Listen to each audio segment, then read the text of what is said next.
Hi, magandang araw po sa inyong lahat for our second reading of the day. Tingnan naman po natin kung ano po ang makikita natin sa second reading of the day today, no? I hope na panood nyo na po yung live kahapong umaga and the first, second, and third reading kahapon bago po kayo pumunta dito naman sa ating second reading. Napanood nyo na rin yung first reading kahapon bago po kayo, kanina, bago po kayo pumunta dito sa second reading of the day, no? Sana po ay matuwa kayo sa mga at makarelate kayo sa ating mga readings because yan po ang nakita natin at nabasa natin na reading kaninang umaga, no? At kahapon, yung mga readings kahapon, ano? Mabibigat po, no? Talagang mabibigat po. Okay? So, ngayon po, ay tayo po ay magbabasa naman po ng second reading of the day. Tingnan po natin kung ano naman po ulit ang makikita natin for our second reading of the day. Buksan muna po natin ang ating mga kandila.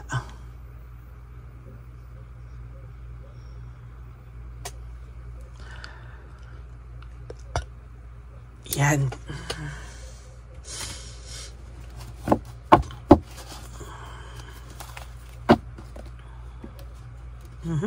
Ba't may nakasama ditong barahang iba?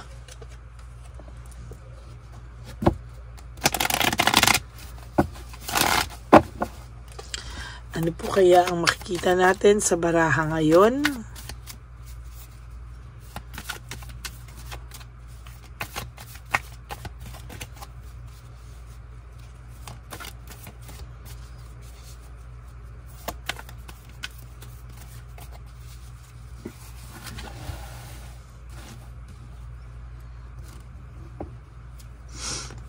One, two, three, 4, 5, 6, 7, 8, 9, and 10.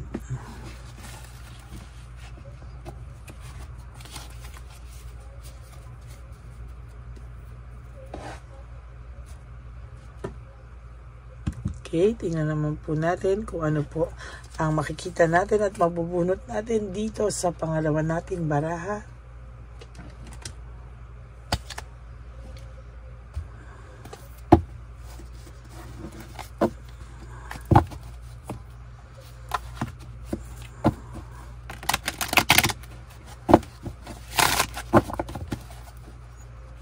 Huwag niyo po skip to dahil dito po tayo kumukuha ng ating connection sa inyo. Pwede po bang paki-like ang ating video ngayon? Can you please give me a like for this video po?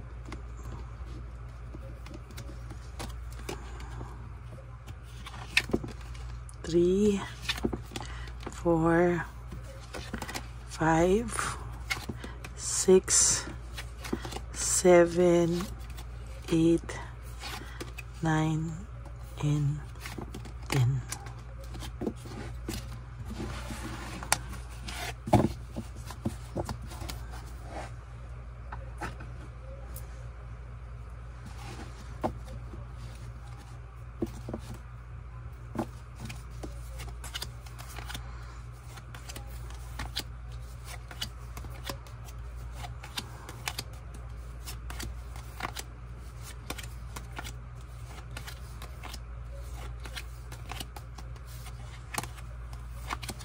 Okay.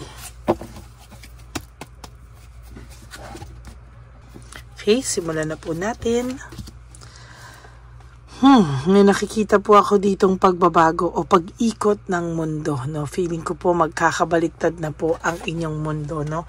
Siya naman po ang makakaramdam ng mga nararamdaman mo ngayon at siya naman po ang magsisimula ng masaktan samantalang ikaw po ang magsisimula ng mawalan ng pakialam sa taong ito, no? Sooner or later, mawawalan ka na po ng gana, no, sa taong ito kapag patuloy po itong nag-arte ng ganito, no, o patuloy po siya nag-iinarte na wala na siyang pakialam sa'yo, ay patuloy po ikaw makakaranas naman po ng unting-unting paglayo na po sa taong ito at mararanasan mo po na aayaw ka na rin po balang araw, no? Confused po itong tao na to. Marami po nangyayaring problema sa taong ito ngayon na nakakaranas po siya ng brutal, no, o chaos. Maraming problema sa kanyang buhay at talaga pong sa nakikita ko dito ay dadami at dadami po ang problema nito, no. Hindi po siya ayos at talagang sinasabi ko po sa iyo, makakaramdam po siya ng pagkabagot sa kanyang sarili o pagkalungkot sa kanyang nararamdaman, ano. Hindi niya po alam pero sinasabi ko po sa iyo, there will come a time na itong person na ito ay makakaramdam ng pagbabago sa nangyayari sa kanya. Siya naman po ang masasaktan at totally, no, hindi na po niya maiintindihan kung ano po ang mangyayari sa pagkatao niya at ano pa po ang mangyayari sa kanya. Yan, no. Technically po, ang taong ito talaga ay medyo may pagkamataas ang pride, may pagkamayabang, no? At aaminin ko po sa iyo, no, itong tao pong ito ay dissatisfied po sa kanyang buhay sa ngayon. Lack of inner joy. Hindi po siya masaya sa buhay niya ngayon. Kung inaakala mo po na ang taong ito ay masaya, hindi po siya masaya sa buhay niya at talagang makakaramdam po siya ng lalong lungkot, no, matinding lungkot kapag hindi po niya tinigilan ito. No, sa totoo lang po sa nangyayari ngayon, nakikita ko po yung lungkot niya, very dissatisfied po siya sa takbo po ng kanyang buhay sa ngayon. Hindi po siya masaya, no. Kung akala mo po na itong taong ito ay masaya, nagkakamali ka po. Hindi po siya masaya sa buhay niya at sa nakikita ko po, lalo po siyang malulungkot at hindi po siya magiging masaya, no. Sa mga susunod na araw po ay makakaramdam po siya ng sadness, no. Hindi po pagkabagabag, no. Hindi po niya aakalain na darating siya sa point na ganito po ang mangyayari sa buhay niya, no. Magkakaroon ng sobrang lungkot at talagang hindi niya po aakalain na siya naman daw po ang makakaranas ng mga nararanasan mo ngayon. Sa totoo lang, no, lagi po siyang may katamaran sa mga oras ngayon, ano. Siya po ay nakakaramdam ng too much, parang wala siyang gana, no, wala siyang motivation. Talagang ang pakiramdam po ng taong ito ay hindi niya po alam kung hanggang saan daw ba siya makakaranas ng pagkabagot, no. Nababagot po ito sa buhay niya at talagang hindi niya po maintindihan bakit siya nababagot sa kanyang sarili, no. Malamang po ang taong ito ay meron pong tinatagong kalungkutan, ano, kasi mayabang lang po ito, no. Mayabang lang po ito, sinasabi niya lang po sa iyo na siya po ay masaya, siya po ay talagang okay na daw siya na wala ka sa buhay niya. But the truth is, hindi po, no. Malungkot po ito sa buhay niya. At technically po, lalo pa po siyang lulungkot, no. Magkakabaliktad po ang inyong mundo, no. Hindi po, sinasabi ko po lagi sa inyo, no, sa nakikita ko po itong taong to, hindi niya po kakayanin pag ikaw na po ang nawala sa buhay niya. Malulungkot po talaga siya. Na-take advantage ka po, Na-take advantage po yung kabutihan mo, yung kabaitan mo po sa kanya. Kaya ngayon po, siya naman po ang makakaramdam na may tao pong kung ano po yung ginawa niya sa iyo ay gagawin po ng ibang tao sa kanya yan.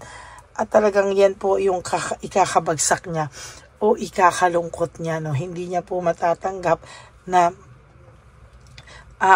mararanasan niya po yung ginawa niya po sa iyo o makakarma po siya sa ginawa niya sa iyo, no. Hindi po siya naniniwala dyan, mayabang pa nga po siya.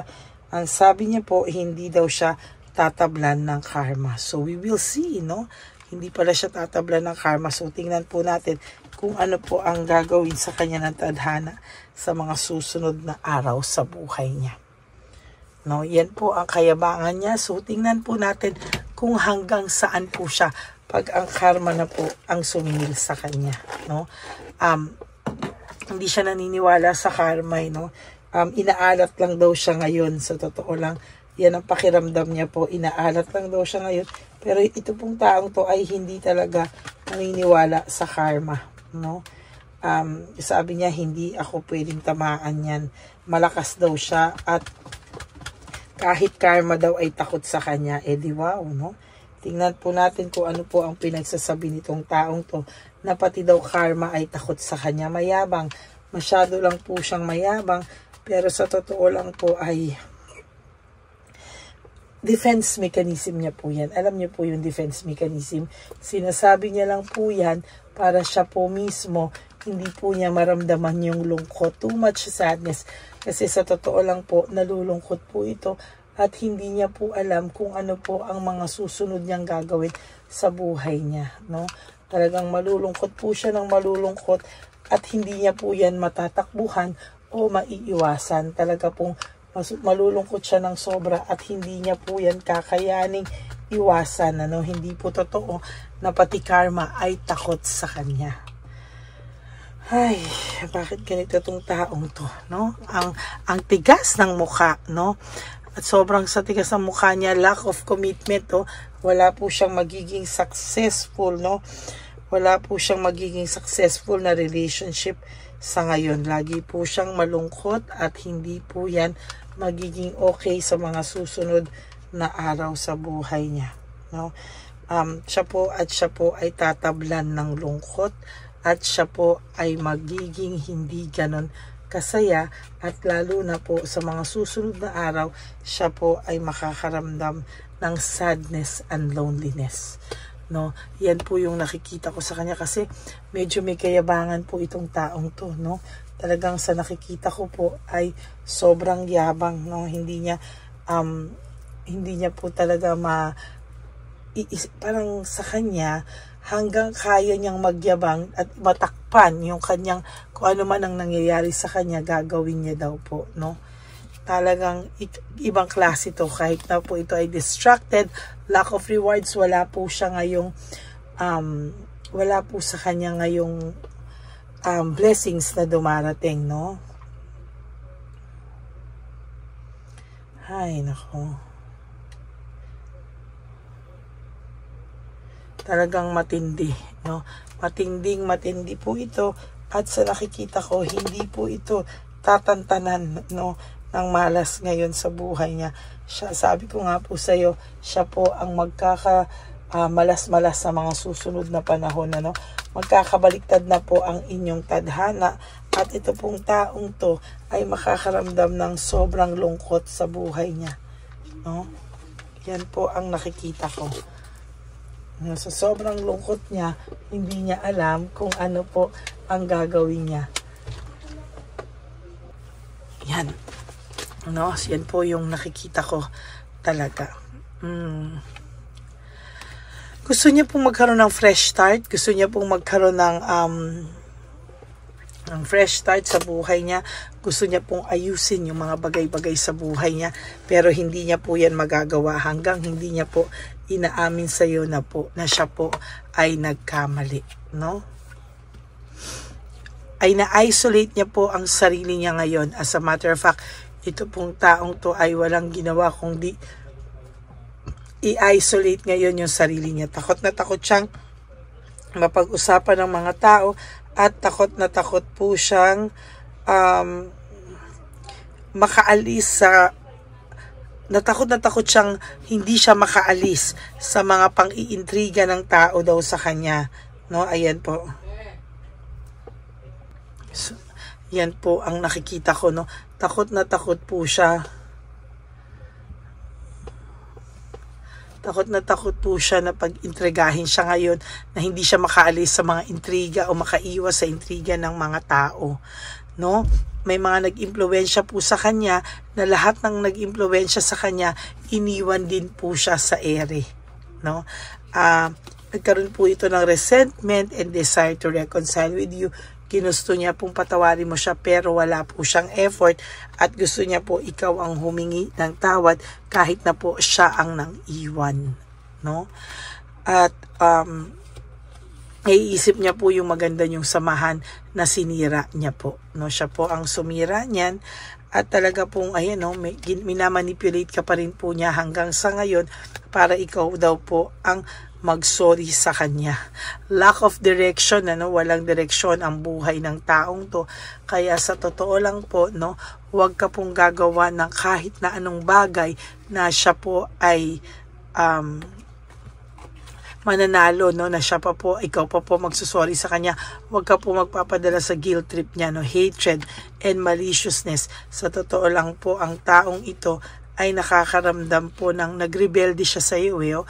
Nagrebelde siya sa iyo, akala niya kasi ang sarap mabuhay, binata o nagdalaga to, pero sasabihin ko po sa iyo, napakasaklap po ng ginawa niya sa iyo. Ngayon po ay nai-stress to sa buhay niya because napakahirap po ng wala ka sa buhay niya, Napakatamad po nito ngayon, wala po siyang kagana-gana sa buhay ngayon. As a matter of fact, itong taong to ngayon ay nakakaramdam ng matinding katamaran. Natukso po siya sa lahat. Natukso siya sa mga makamundong bagay. Ngayon po ay pinagsisisihan niya to. Ngunit, ikaw pa rin po ang kanyang sinisisi dahil po ayaw niya pong tanggapin na siya po ay nagkaroon ng kasalanan sa iyo. Okay, that is for your reading for today. Second reading for the day. I hope na kayo pong lahat ay nakarelate sa atin. And if you do, can you please give me a like for this video and comment down below para naman po malaman natin kung ano naman po ang inyong saloobin para sa ating second reading of the day. And maraming pong salamat sa inyong lahat.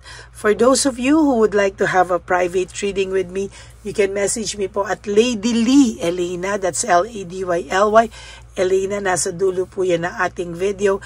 Chan nyo lang po ako makukontak, that's my only official and legit FB account, Pero bago po yan, sasabihin ko po sa inyong lahat na nilabas ko rin po yung fake account ng Lady Elena para malaman nyo po na hindi ako yan at yan po ay nang i-scam ng mga tao, nang hihingi ng dollars through PayPal at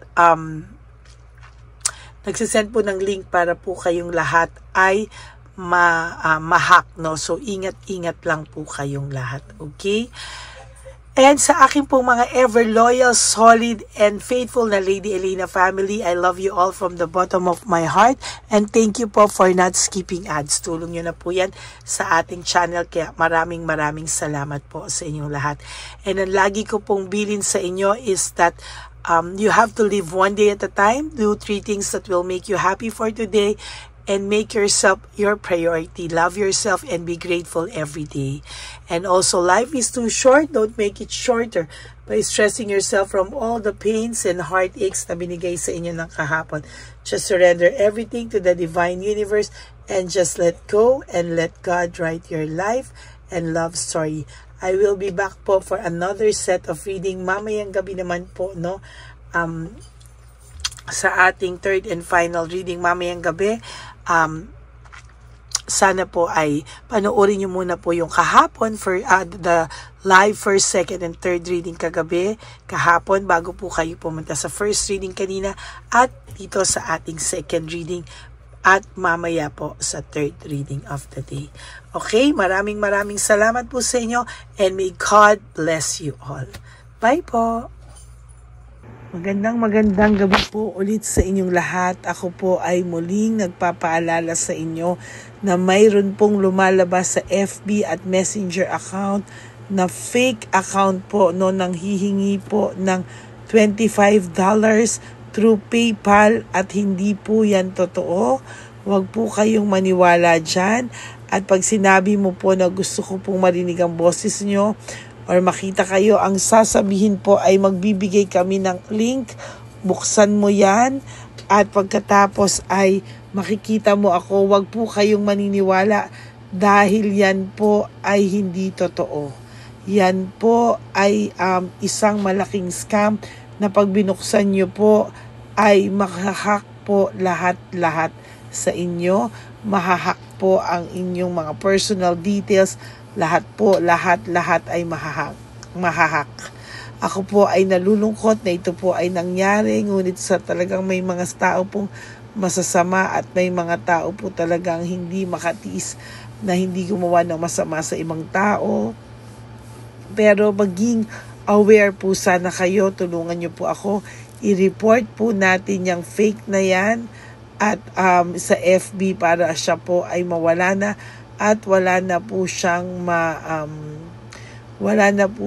mabiktima pa. No? Nandyan po lahat ng details at maraming salamat po sa inyong lahat. Maraming salamat po sa inyong lahat at mag-iingat po kayo.